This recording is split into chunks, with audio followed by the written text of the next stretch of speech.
스마트워치에서 쏟아지는 데이터, 정말 어마어마하죠? 이런 데이터를 포스트그레스QL 같은 일반 데이터베이스로 과연 감당할 수 있을까요? 자, 지금부터 5분 안에 그 명쾌한 해법을 함께 알아보겠습니다. 스마트워치랑 주식시장 전혀 상관없어 보이는데 공통점이 뭘까요? 바로 쉴 새 없이 정말 끝도 없이 시간 순서대로 데이터를 만들어낸다는 거죠. 네, 바로 이거를 시계열 데이터라고 부르는데요. 특징이 아주 명확해요. 모든 데이터에 타임스탬프, 그러니까 시간이 찍혀 있고요.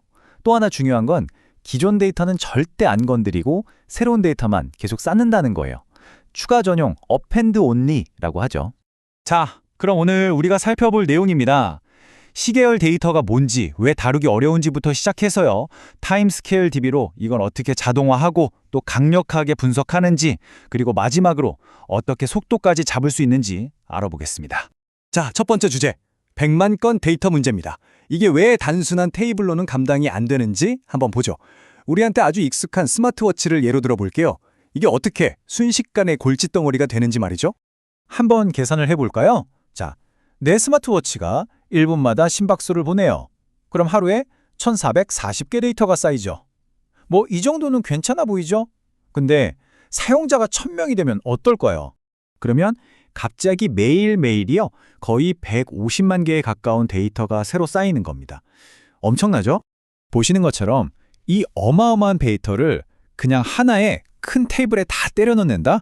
이건 현실적으로 불가능해요. 쿼리는 점점 느려지고 관리는 안 되고 결국 시스템 전체가 버벅거리게 될 뿐이죠. 그래서 필요한 게 뭐냐? 바로 이 거대한 테이블을 잘게 쪼개는 겁니다. 관리하기 쉽게 작은 조각들로 나누는 거죠. 이걸 파티셔닝이라고 불러요. 자, 그럼 이걸 어떻게 자동화할 수 있을까요? 바로 타임스케일 DB가 등장할 차례입니다.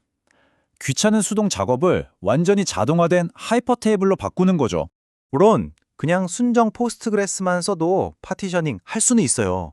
근데 매달 새로 테이블 만들고 규칙 설정하고 생각만 해도 머리 아프죠. 완전 수작업이에요. 반면에 타임스케일 DB는요. 그냥 이 모든 걸 알아서 자동으로 다 해줍니다.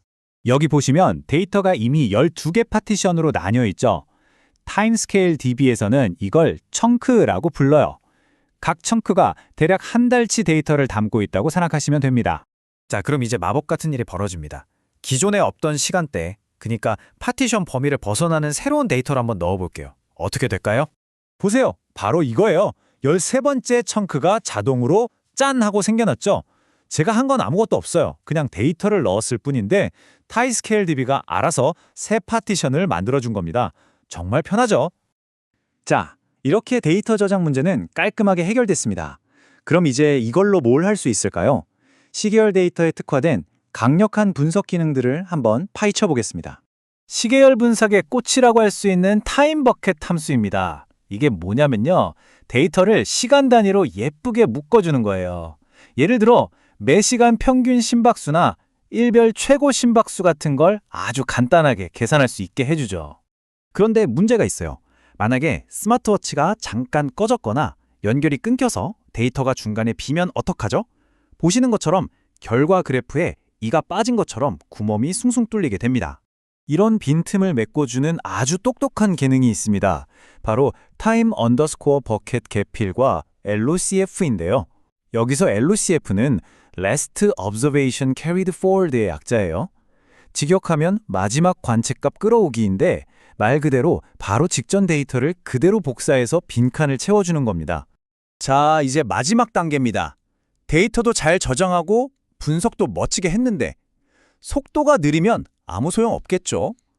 수십억 건의 데이터에서도 쿼리가 번개처럼 빠르게 돌아가게 만드는 비법, 바로 인덱싱에 대해 알아보겠습니다. 포스트그레에서는 크게 두 가지 인덱스 중에서 고를 수 있어요.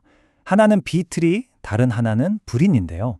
둘 다 장단점이 아주 뚜렷해서 뭘 선택하느냐에 따라 결과가 확 달라집니다.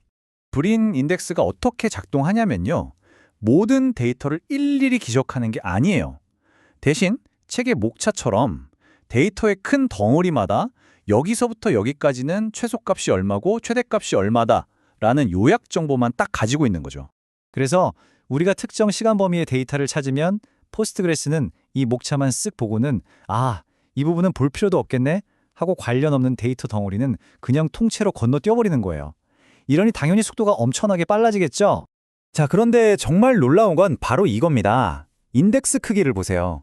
비추리에 비해서 브린 인덱스가 100배 이상 작아요. 100배요? 이건 정말 엄청난 차이죠. 자, 여기서 마지막으로 생각해 볼 질문입니다. 인덱스 크기를 100분의 1로 줄일 수 있다면 여러분은 대용량 시스템을 어떻게 다르게 설계하시겠어요? 바로 이런 장단점을 제대로 이해하고 활용하는 게 진짜 확장성 있는 시스템을 만드는 핵심 비결이 아닐까요?